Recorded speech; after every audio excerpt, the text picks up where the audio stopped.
I, 32M. William, guess I'm still trying to wrap my head around how quickly things can detonate. About a month ago, life was normal, or what I thought was normal.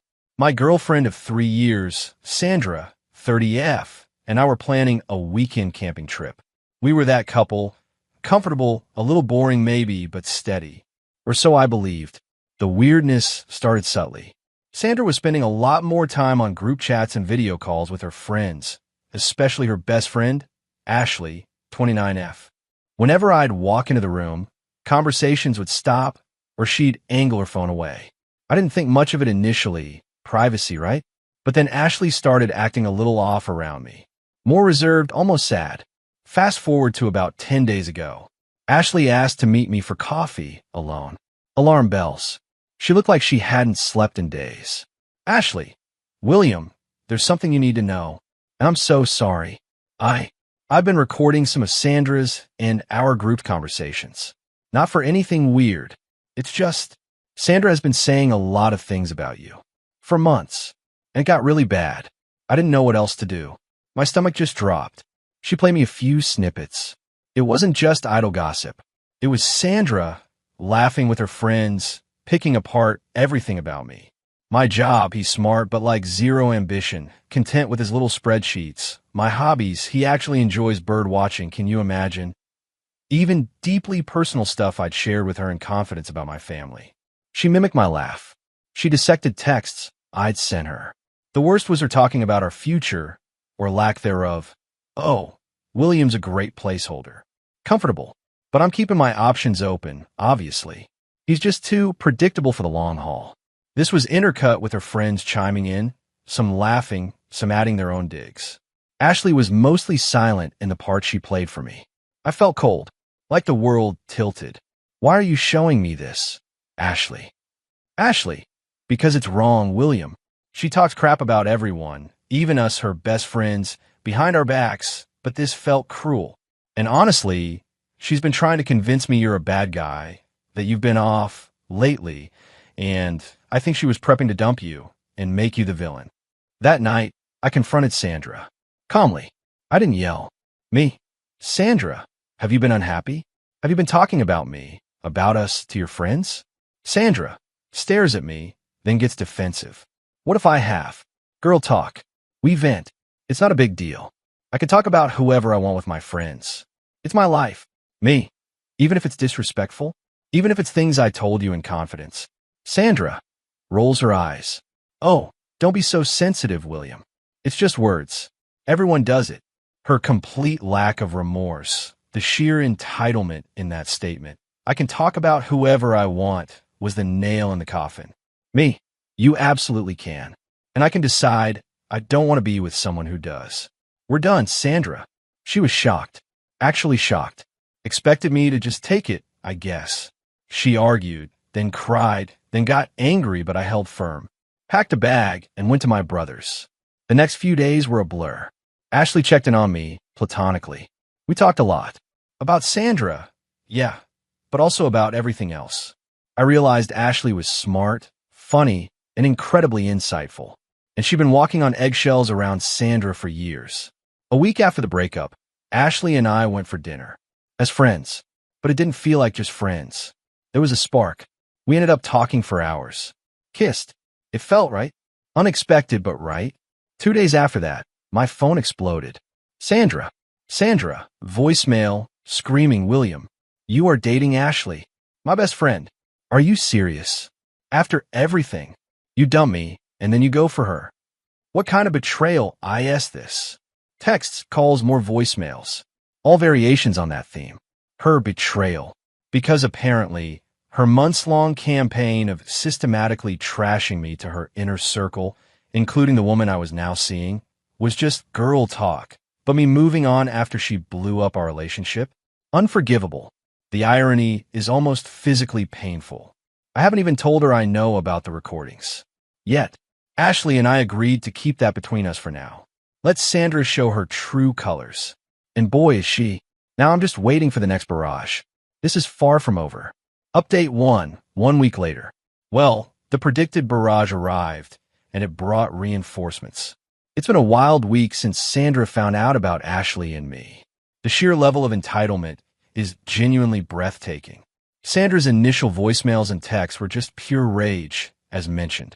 Accusations of betrayal, how I never really loved her, how Ashley is a snake and a backstabber. Standard stuff when someone who thinks they're the main character gets their script flipped. Then came the public but not public smear campaign. Vague Insta stories from Sandra. When you realize people you trusted were never really on your side, broken heart, hashtag fake friends, hashtag hidden agendas. Lots of sad selfies. You know the type. A few of our mutual acquaintances started sending me confused texts. Dude, what happened with Sandra? She seems devastated. I kept my replies brief and neutral. We broke up. It wasn't working out. I've moved on. No drama from my end. The real escalation came via Sandra's younger sister, Kimberly, 28F. Kimberly was always intense. Very much a my sister right or wrong type. She called me, and it wasn't a pleasant chat. Kimberly, William, what the hell do you think you're doing to Sandra? And with Ashley of all people? Are you trying to destroy her? Me? Kimberly, Sandra and I broke up. The reasons are between her and me. I'm sorry she's upset, but I'm allowed to move on. Kimberly, upset? She's a wreck. Ashley was her best friend. This is beyond messed up. You clearly planned this. You were probably cheating on Sandra with Ashley. Me, raises an eyebrow, even though she can't see it.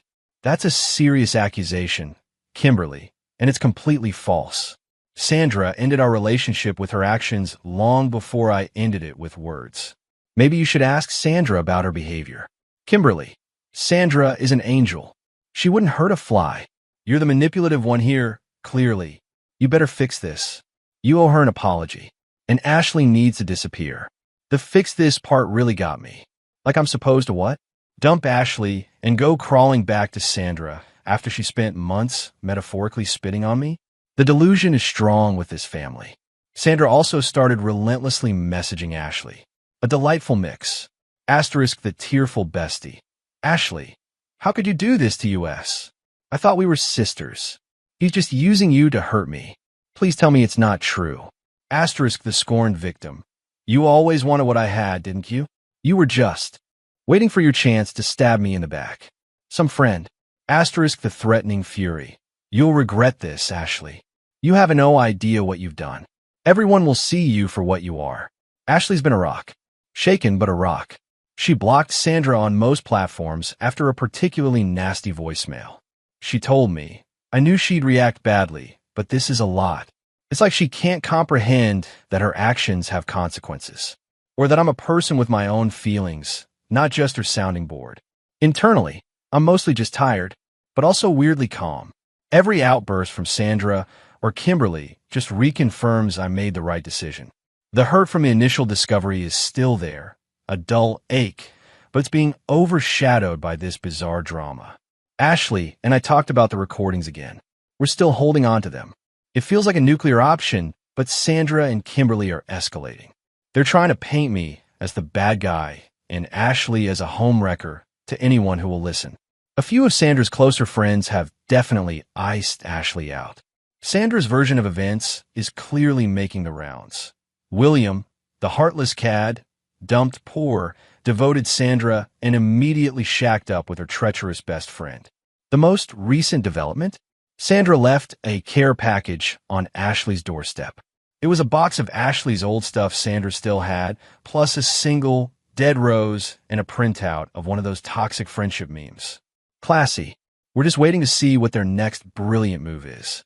I have a feeling it's going to get pettier. Update 2, 3 weeks later. Okay, pettier was an understatement. We've officially entered the Dirty Tricks Handbook phase, starring Sandra and enthusiastically co-produced by Kimberly. The entitlement is off the charts, and their attempts to control the narrative are almost impressive in their brazenness. First, the workplace weirdness. I work for a mid-sized tech company.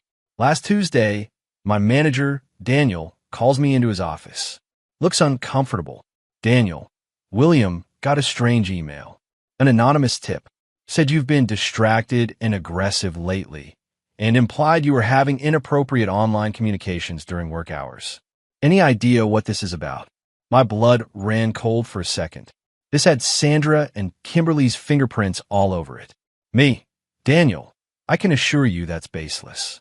My ex-girlfriend and I recently had a very messy breakup. She's not taking it well. I suspect this is her trying to cause trouble. My work performance hasn't been affected, and all my communications have been professional. Thankfully, Daniel knows my work ethic. He said the email was vague, no specifics, and it smelled like BS. They do a cursory check of company policy reminders, but unless something concrete emerged, he wasn't concerned. Still, it was a clear shot across the bow. Trying to mess with my livelihood? Low blow, even for them. Then came the concerned friend offensive. A couple of people from our wider social circle reached out to Ashley. People who weren't super close, but knew us as a group. One of them, a guy named Anthony, messaged Ashley. "Hey Ashley, heard about you and William. Just wanted to say, be careful. Sandra is saying William was really controlling and emotionally manipulative towards the end. She's worried about you." This was their new angle. William the monster, Ashley the next victim. Sandra playing the role of the concerned ex, trying to warn Ashley. The audacity. Ashley and I had a long talk. We were tired of being on the defensive. I told her I couldn't stand by while they tried to ruin my career and our reputations. This wasn't just girl talk anymore. It was malicious. We decided, together, that the only way to stop them was to let Sandra's own words do the talking. Ashley had the recordings, and after what they pulled, she was ready to use them. We spent an evening carefully selecting a few key audio clips, the most undeniable examples of Sandra's duplicity and Kimberly's enabling malice. We didn't want a public social media war. That's messy and can backfire. Our approach was more targeted, surgical. I took the lead on some of this, with Ashley's full agreement and the file she provided. Asterisk the Emily's Bakery clip. Ashley sent this directly to Emily, with a simple message. "Emily, I'm so sorry. I didn't know how to tell you this, but I thought you deserved to know what was being said." This was a few weeks ago. I'm no longer friends with Sandra. This felt right for Ashley to do, given her prior friendship with Emily. Asterisk the safety net / upgrade clip about me, and the clip of Sandra and Kimberly together, laughing as Kimberly suggested ways Sandra could make William's life difficult if he ever crossed her, including vague ideas about anonymous complaints. I sent these from a throwaway email address with no commentary other than "thought you should hear this" to about 5 or 6 key people in our old extended social circle. People whose opinions carried weight, people Sandra and Kimberly were actively trying to poison against us. And yes, I included Anthony, the concerned friend who'd messaged Ashley. The fallout wasn't just immediate. It was a firestorm. Emily, as we suspected, was devastated and furious. She didn't keep quiet. She posted publicly on her bakery's social media about being betrayed by toxic ex-friends and the importance of supporting local businesses. While she didn't name names publicly in her post, enough people knew about Sandra's circle that the dots were connected very quickly. We heard Sandra even try to comment on the post with a fake sympathetic message, which Emily promptly deleted and blocked her. Anthony replied to my anonymous email almost instantly with a direct message to my actual account. Holy crap. "William, Ashley, I am so sorry. I had no idea. Sandra completely twisted everything. Just forwarded your email, blind copied you, to a few others she's been feeding lines to. You guys don't deserve this." He became an unexpected ally in correcting the narrative. Within 48 hours, it felt like everyone in our old circle had heard about the clips. Sandra's carefully crafted victim narrative imploded spectacularly. People weren't just asking them awkward questions. They were openly calling them out. We heard through multiple sources about a disastrous group chat that Sandra and Kimberly were in. Apparently, several old friends confronted them directly with lines from the recordings. Sandra reportedly doubled down, accused everyone of ganging up on her, claimed Ashley was a psycho stalker who manufactured those recordings, and then Kimberly jumped in, firing off insults and threats. The result? Many people exited that chat and blocked them both on the spot. Several planned social events they were meant to attend were suddenly postponed, or they found themselves quietly uninvited. The speed of their social isolation was brutal. Sandra and Kimberly's response to this widespread shunning? Predictably, they went into full meltdown mode. Sandra's tearful video on her private story became even more unhinged. She was now accusing not just Ashley of masterminding her downfall with doctored tapes, but also accusing me of orchestrating a vindictive hate campaign. She even named names of people who had supposedly betrayed her by believing the recordings, which only alienated more people. Kimberly started sending aggressive, misspelled DMs to anyone she thought was siding with the enemy or who had criticized Sandra, basically proving the enabling malice part of the recordings herself. It was a spectacular series of own goals. They weren't just facing questions, they were facing outright social exile created by their own hands, accelerated by their increasingly frantic and aggressive reactions. The entitlement is still there, but it's now laced with pure panic. They genuinely believed they could control everything and everyone. They didn't count on clear, undeniable proof of their own behavior, turning their world upside down so quickly. It's a dumpster fire, all right, and they're holding the matches and the gasoline. Final update, 6 months later. It's been about 7 months since D-Day, Discovery Day, as Ashley and I now call it. Life has settled into a new, much quieter, and genuinely happier normal. The drama with Sandra and Kimberly fizzled out, not with a bang, but more like a leaky tire gradually deflating after being spectacularly punctured. The selectively edited recordings and hate campaign defenses Sandra and Kimberly tried to push after the clips circulated an update too didn't get any traction. When you're claiming victimhood, but there's audio of you casually ripping apart your then boyfriend, mocking someone's livelihood, or plotting anonymous complaints, people tend to believe their own ears. A few of Sandra's diehard apologists stuck by her, but most of their mutual friend group quietly, or in some cases, very loudly, distanced themselves. The social fallout for Sandra was pretty significant and, from what we've heard, lasting. She always thrived on being the queen bee, the center of attention. That image shattered and shattered hard. Emily, the friend whose bakery Sandra mocked, saw a huge surge in local support after word got out properly. Turns out, people don't like bullies. Her business is doing great. She sent Ashley and me a thank you note and a massive box of cupcakes, which was a sweet, literally moment of solidarity. Sandra apparently tried to get legal for a hot minute, even after her initial narrative imploded. Ashley received a cease and desist letter from some online template lawyer, full of dramatic language about defamation and illegal recordings. Laws vary, but where we are, one-party consent for recording conversations you are part of is generally permissible, and Ashley was part of all those conversations.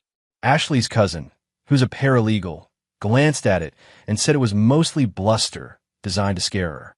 Ashley, with my full support, sent a polite reply via email, stating the recordings were legally obtained, were shared selectively and truthfully only in response to false accusations and attempts to damage our reputations, and that she would vigorously defend any actual legal action. We heard nothing further on that front. Predictably, the idea of actually spending real money on a lawyer when her credibility was shot probably wasn't appealing. Kimberly remains Sandra's loyal bulldog, but her credibility took a massive nosedive too, especially after the clip of them discussing anonymous complaints and her subsequent aggressive DMs made the rounds. People saw her as an instigator and an enabler, not just a supportive sister. We hear through the grapevine, which is surprisingly resilient, that they've become a rather isolated duo. Sandra apparently complains constantly about how Ashley ruined her life and how I betrayed her trust. Zero self-awareness, as expected. She really believed she was entitled to say whatever she wanted without consequence, and for me to just be her convenient boyfriend until a better offer came along. The revenge, if you want to call it that, was simply letting Sandra be fully exposed by her own actions and words. No grand schemes, no elaborate plots from my end beyond deciding that enough was enough and strategically using the truth. The satisfaction wasn't in her downfall, exactly, but in the restoration of truth and the fact that she couldn't manipulate or bully her way out of this one.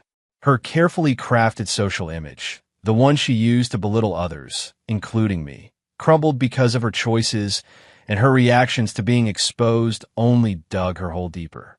That empty social standing she fought so hard to maintain through nasty gossip, gone. That, I admit, felt like justice. As for me and Ashley, we're doing great. Really great. We took things slow after the initial explosion of drama, building something real on a foundation of honesty and mutual respect. It's kind of ironic that Sandra's actions inadvertently pushed us together.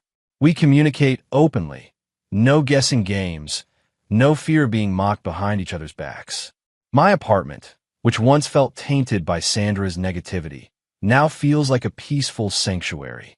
We even went on that camping trip I was originally planning with Sandra, and it was fantastic.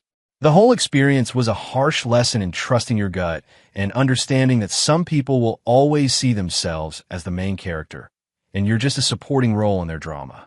The best outcome was moving on, with someone who values partnership over put-downs. Sandra got the space she implicitly wanted by trashing our relationship. She just didn't like how vast and empty it turned out to be when her words echoed back at her, loud and clear for everyone to hear.